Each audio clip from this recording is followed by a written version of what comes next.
dia de gravação e aí a gente é surpreendido. É uma operação, nome bonito, para um montão, né? Deu um montão de gente. É.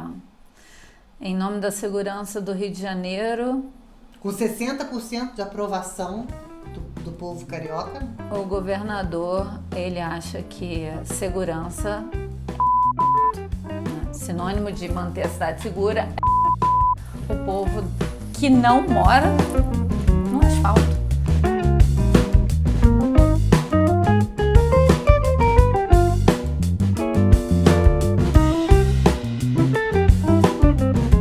Aí hoje postaram assim, madames passeando na praia de Copacabana, seguras.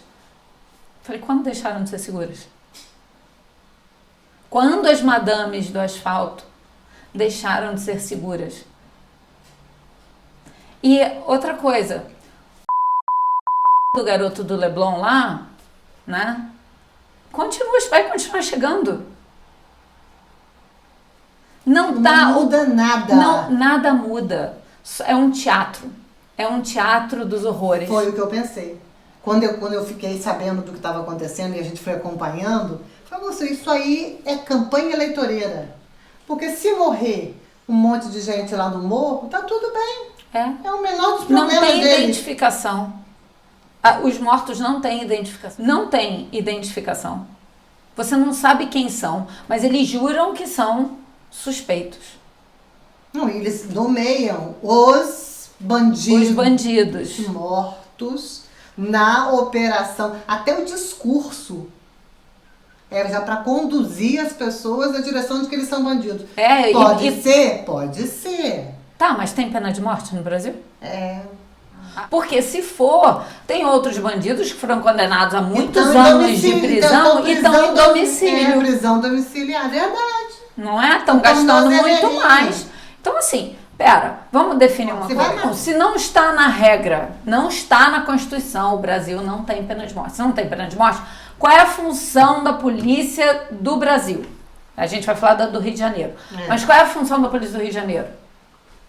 Agora, não tem outros jeitos de resolver esse problema? Tem outro jeito. É sobre isso que a gente vai falar hoje, não é isso? Porque o que eles já podiam estar fazendo? Porque se é um projeto para resolver esse tipo de problema, para humanizar as pessoas que eles estão desumanizando, você tem que criar escola, você tem que criar creche, você tem que dar condições desses jovens que estão lá. Ali mesmo na comunidade, gente. Dizem que é um lugar maravilhoso. Se você construir uma boa escola, uma boa creche para a mãe, para trabalhar para as madames, e deixar os filhos em segurança na creche, para as mães irem trabalhar para as madames, e os filhos irem para a escola para ter uma oportunidade melhor de vida, e ficar na escola aprendendo outras coisas além da educação. Entendeu? Por que não pode? Isso vai ser um projeto que vai durar 20 anos. Quantas vezes estão se matando lá? Porque não querem saber. Não é projeto de resolver problema. Isso não é projeto para resolver problema. O problema já pode ter sido resolvido desde a época de Brizola, lembra? Que ele queria construir aquelas escolas para as crianças ficarem lá o dia inteiro. Os CIEPs, chamados de brizolões. Porque a criança ia 8 horas, comia, estudava. Voltava para dormir. As mães iam trabalhar em paz, sabendo que as crianças estavam protegidas, para trabalhar para as madames. Não precisava levar os filhos para a casa da madame, para a madame mandar ela passear com um cachorrinho e a criança cair. Tá tudo errado. Mas não é assim, matando e subindo o morro para fazer campanha eleitoral, que você vai resolver problema nenhum, não. Ao contrário, né? Não posso falar isso. Mas é verdade. Não posso. Tá errado também, é violência. Mas é verdade, violência. Mas é reação. Porque se você reage à medida que você é agredido, né? É isso. 60 pessoas mortas em confronto, ok? 60 pessoas mortas em confronto. Quando a gente chegar ali. Vamos lá. Vamos lá. Atualizando os números, 60 bandidos mortos em confronto, 60 pessoas mortas. Perfeito. 60 pessoas mortas em confronto. Bandidos, entendi. Se são bandidos. Só um minuto, Arthur. Sim. Isso é importante como critério aqui. Eu não sei se são bandidos.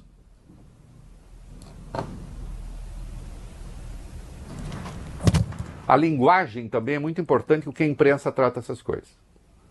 Eu sei que não fomos nós. A hora que tiver a ficha de cada um dos mortos, porque senão, além da pessoa ser preta e pobre, ela perde direito a uma história. Ela perde direito a ter a sua ficha, a sua biografia. Ela morre, ela vira bandida. Pessoalmente aqui da Fazenda estamos atuando forte no Rio de Janeiro contra o crime organizado, na minha opinião, da maneira mais eficaz, né? Que é a questão dos combustíveis, né? Vocês estão acompanhando, nós apreendemos 4 navios. Está uma guerra jurídica em torno da liberação ou não dessas mercadorias, e eu penso que o governador deveria nos ajudar em relação a isso. O governo do estado do Rio tem feito praticamente nada em relação ao contrabando de combustível, que é como você irriga o crime organizado. O governador deveria acordar para esse problema, que é crônico no Rio de Janeiro, e nos ajudar aqui a Receita Federal a combater o andar de cima. Porque quando o dinheiro está irrigando o crime, é muito difícil você, na ponta, conseguir controlar. Tem que controlar pelo alto, asfixiar o crime. Porque eles, sem dinheiro, eles têm pouca capacidade de atuação. Tomei a palavra apenas para lembrar aquilo que disse bem no início e que é relevante nessa reflexão.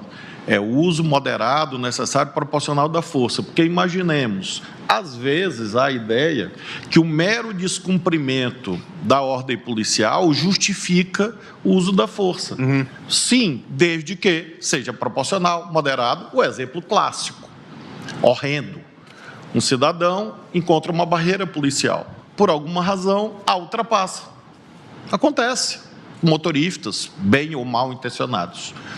É razoável e, portanto, uso legítimo da força sem nenhuma outra reação, a não ser aquela de furar a barreira policial, o policial tirar a sua arma e atirar na cabeça do motorista?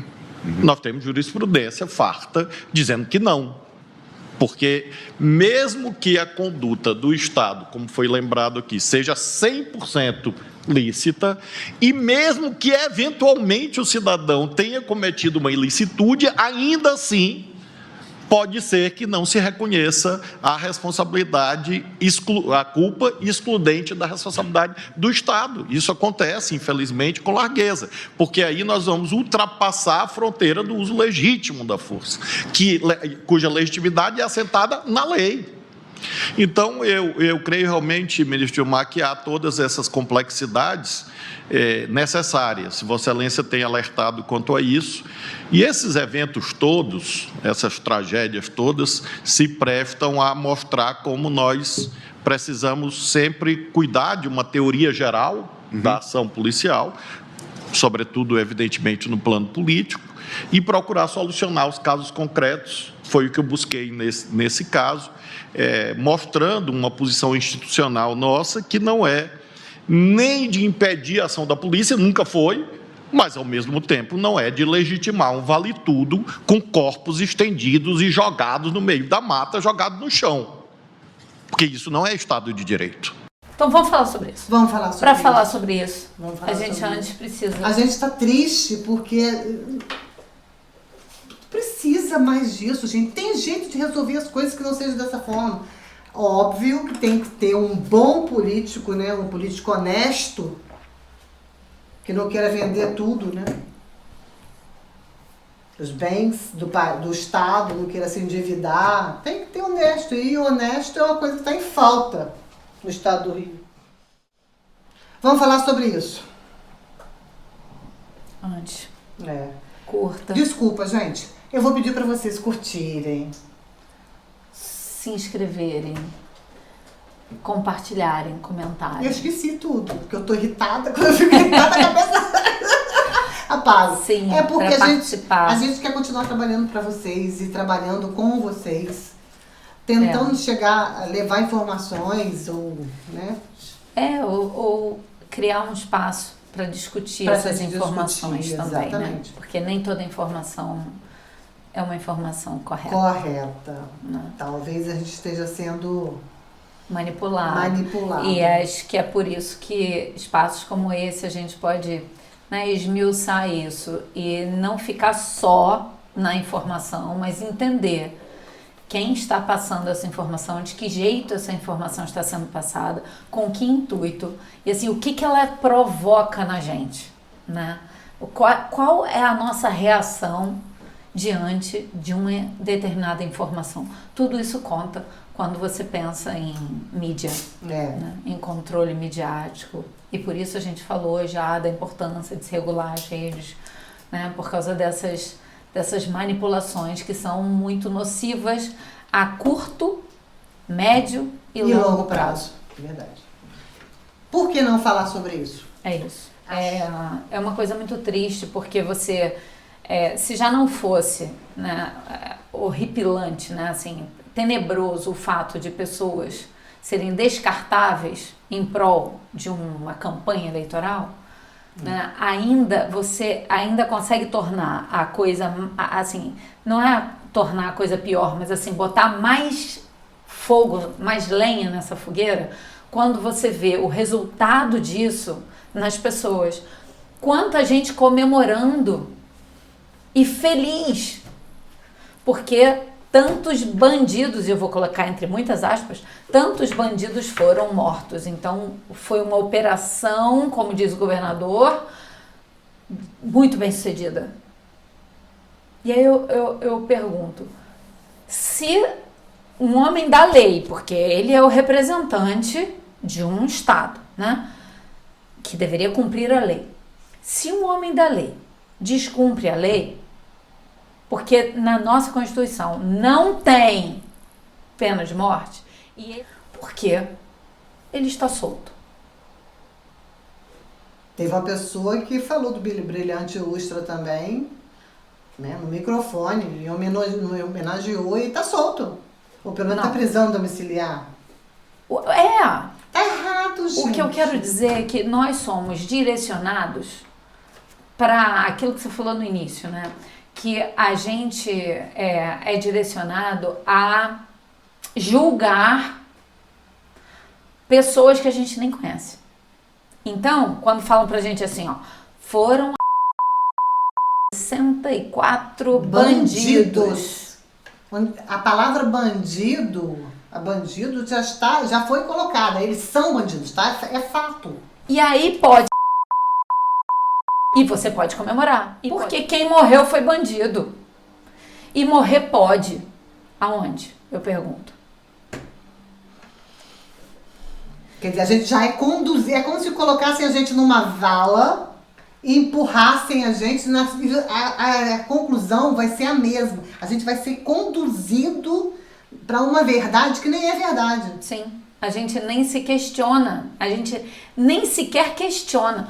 E aí, lembra da Beatriz Segal, a primeira Odete Roitman? Uhum. Quando estava naquela onda da primeira versão da novela, falando quem matou a Odete Roitman, aquela coisa, ela foi numa entrevista, ela falou assim, todo mundo quer saber quem matou a Odete Roitman. Mas eu fico me perguntando, por que essa sede de matar a Odete Roitman? Por que ela não devia estar pagando pelos crimes que ela cometeu? Porque ela não podia ter sido presa? Entende? Condenada? Julgada? Tudo leva a gente a comemorar, a celebrar as pessoas que a gente não conhece, mas que intitula-se, quer dizer, elas se intitulam, não. Alguém intitula elas como bandidas. E nem isso poderia justificar. Não pode, é isso. Percebe? É isso. Nem isso pode, nada pode justificar, porque nada está, isso não consta. Exatamente nada. Isso. Não interessa que ela seja piora ainda mais quando esses bandidos não são identificados. Então pode ser eu que estava na academia, aí você fala, não, Karen, não pode ser você. E não pode ser eu mesma. Por que não pode ser eu mesma? Porque eu não moro lá. Eu sou a Madame Zona Sul que nada acontece. O meu dia não vai mudar. Não, a bala pode atravessar e furar sua coxa. Não vai chegar. Não, mas pode acontecer, porque aconteceu uma pessoa na academia e a bala chegou e entrou na perna dela. Mas aí foi um mas acidente. ela estava lá. Foi um acidente. Onde a gente fica no Rio de Janeiro, a real é essa. Tem áreas no Rio de Janeiro que vivem numa bolha de segurança e proteção e acha que todo o resto do Rio de Janeiro é assim. Não é. E quem vive nessa área nessa redoma, onde o governador vive, né, governador, ele não vive na favela, na comunidade. Ele não vive no Complexo da Penha, nem no Complexo do Alemão. Ele não vive, mas ele comanda. E aí... E sai normalmente, vai tomar o café dele normalmente. Bandido por bandido também tinha que estar na cadeia, né? É isso que eu te pergunto. E aí, na verdade, é uma pergunta retórica, né? Porque a gente sabe a resposta. Foram criadas as favelas? Por que essa galera foi pro morro? Sei. Isso aí foi um projeto, porque esvaziaram os cortiços, né? Pra fazer aquela linda cidade, o centro do Rio, né? Imitando Paris. E aí tiraram as pessoas que moravam ali e elas iam para onde? Então começaram a construir barracos no morro. Quer dizer, eles além de fazer isso, né, eles foram jogando as pessoas e cada vez se subiu mais. Cadê o projeto da construção de uma cidade? Não tem segurança. Para remoção das pessoas para algum lugar, para apartamentos, para... Não, e pera, se uma pessoa mora ali, você imagina, você está morando aqui, chega alguém que quer construir uma estrada aqui. Você acha que ele vai bater no seu ombro e falar assim, ó, você tem 5 horas para sair de casa, leva tudo que você tem? Isso que aconteceu na época. Isso vai acontecer aqui? Não, não vai. Eles vão pagar pelo seu imóvel. Vão te deslocar para um outro local. Então tem 2 pesos e 2 medidas. Então se aconteceu a favela, foi culpa do próprio Estado. Claro que sim. Que expulsou as pessoas. Aí você fala, né? Mas como fazer para acabar com a violência no Rio de Janeiro? Ora, se a gente entende que o Rio de Janeiro, assim como o Brasil, né, vive uma desigualdade social, um abismo social, piorou muito no governo passado e até, né, agora, no atual governo que voltou-se a tirar, né, uma população imensa da área, né, da linha da miséria. Da miséria, da fome. Da fome. Você imagina você viver com fome? Você imagina você viver hoje. E nem saber o que você vai comer amanhã. O que você vai comer amanhã, o que seu filho vai fazer. Qual é o projeto de vida para o seu filho, né? A gente pensa. Eu quero que meu filho faça o Enem. Ele quer fazer o quê? Ele quer fazer medicina. Olha, ele quer fazer medicina, eu vou pagar um cursinho para ele. Ele quer ser professor de biologia. Olha que legal, quer ser professor de biologia. Ele pode projetar isso, ele pode sonhar com isso.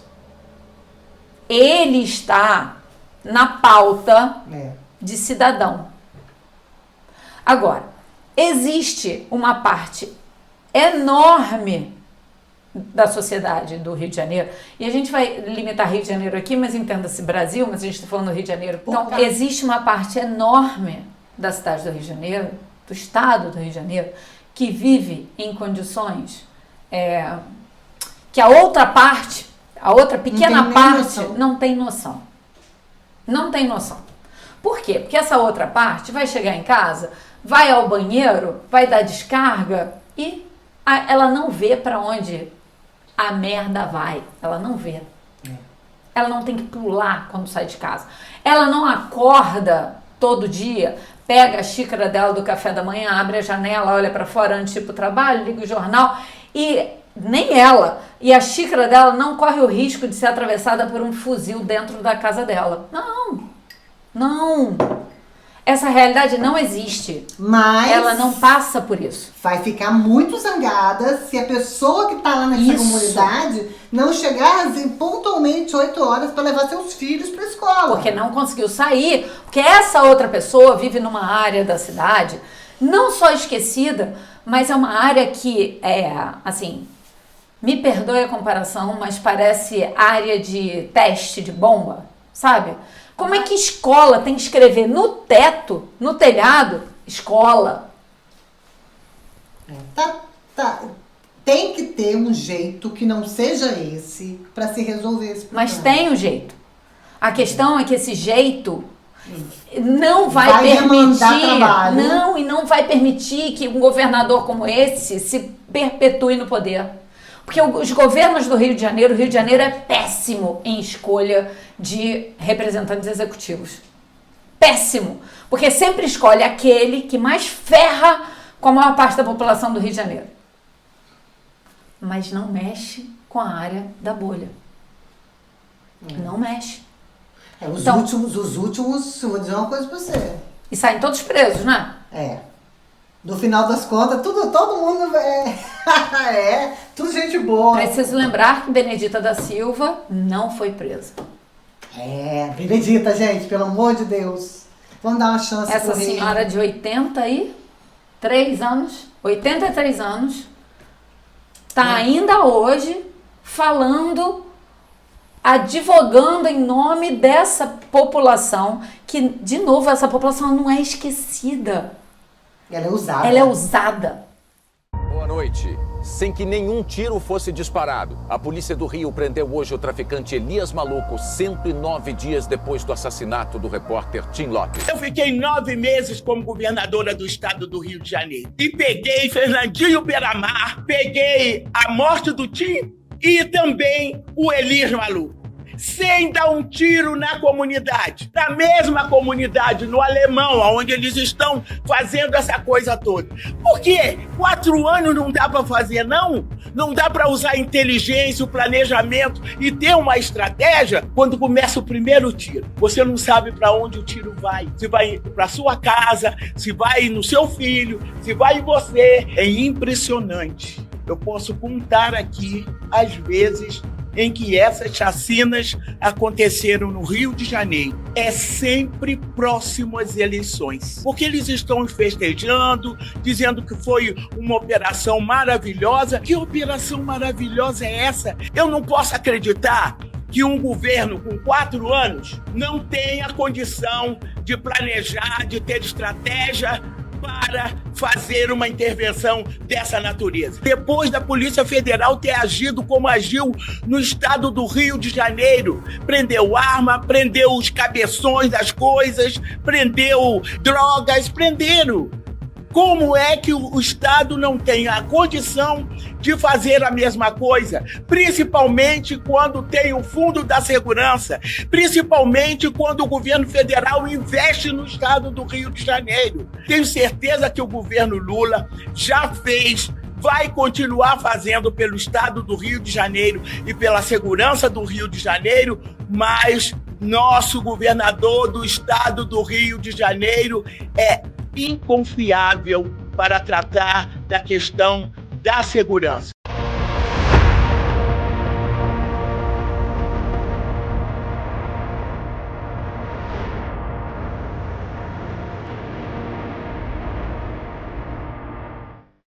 Ela é manipulada. Ela é manipulada. Convencida a acreditar. Fizeram isso com os nordestinos muito tempo antes de Lula. Sim. Agora, você lembra... Só lembrava do nordestino na época das eleições. O presidente anterior, que está de tornozeleira hoje, está preso em casa, falava a serventia do pobre? Não sei. Pobre bom é pobre burro para votar, com diploma de burro no bolso. Então, educar esse pobre faz mudar todo o sistema. Faz ele pensar em quem vai votar. Faz o voto dele contar. Porque ele vive numa situação que, se você chegar lá, você não, esse político corrupto, chegar lá e oferecer para ele um botijão de gás, ele vai, porque ele vive nesta situação. E ele vive nesta situação para ele ser essa massa que vai eleger esse político, que vai manter... Lembra da seca no Nordeste? Era a mesma história. Por que não resolvia um problema da seca no Nordeste? E tinha jeito para resolver. Quando tem jeito para resolver o problema do Rio. Só que é um projeto de muitos mandatos. Muitos mandatos bons. Muitos mandatos de pessoas honestas, íntegras, que realmente queiram resolver o problema. Agora, não é de vagabundo, não. Agora, você manter governador no poder, você não muda nada. E o pessoal batendo palma para mais gente sendo no Rio de Janeiro. A gente como tem se que isso fosse resolver alguma coisa. As crianças têm que ir para a escola, elas têm que ter oportunidades, os pais têm que ter paz para trabalhar e ganhar claro. a vida.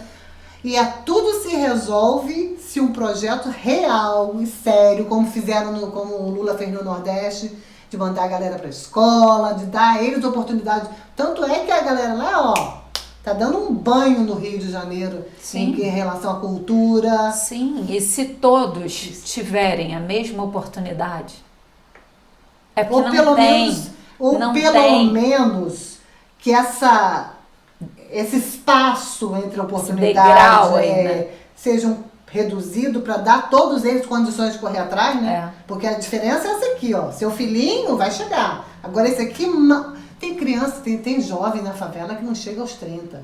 Eu ia falar 25, porque é 25.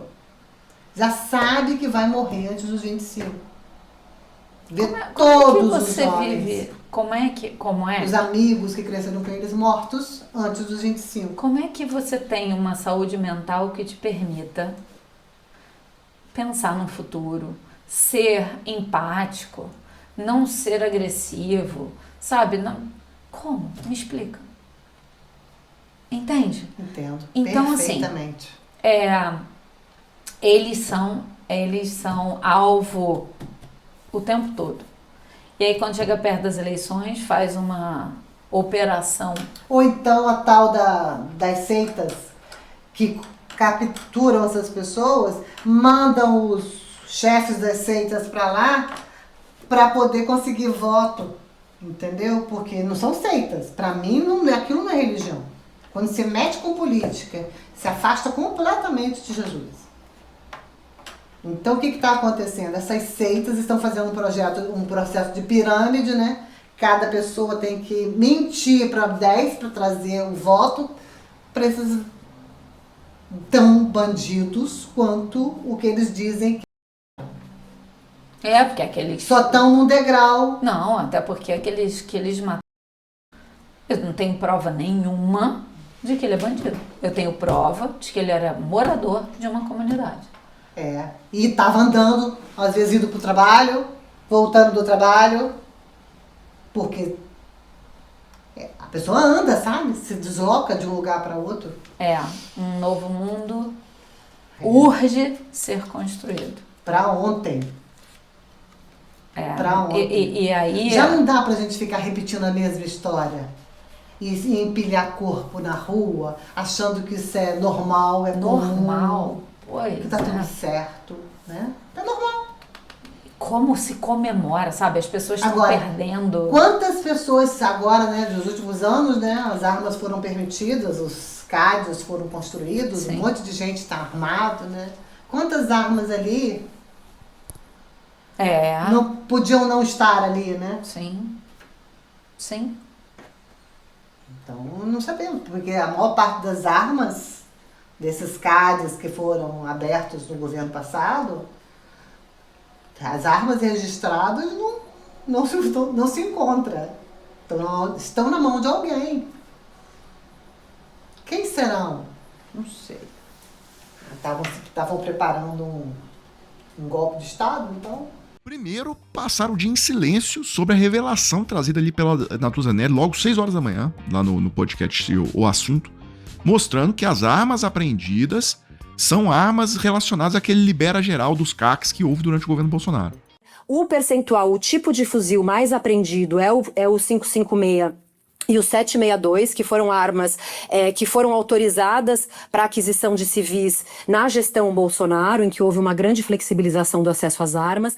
Aliás, analisar o governo Bolsonaro sob a ótica dessa questão dos traficantes, do crime organizado e tal, esses bolsonaristas, eles tinham que ser banidos da política, tá? Porque o que eles fizeram foi criminoso enquanto eles estiveram. Durante o governo Bolsonaro, o Exército liberou CACs para 5 mil condenados por crime. Isso aqui foi uma auditoria que o TCU fez sobre essa questão dos CACs aí da era Bolsonaro e tal.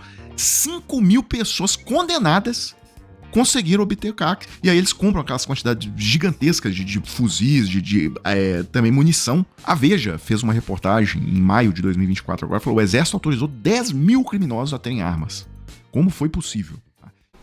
E só lembrando que a maior apreensão de fuzis no Rio de Janeiro não foi desta operação super bem sucedida.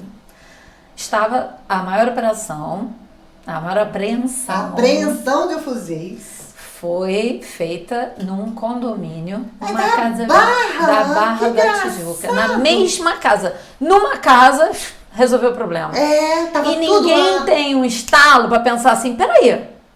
Então o foco não é ali não, gente.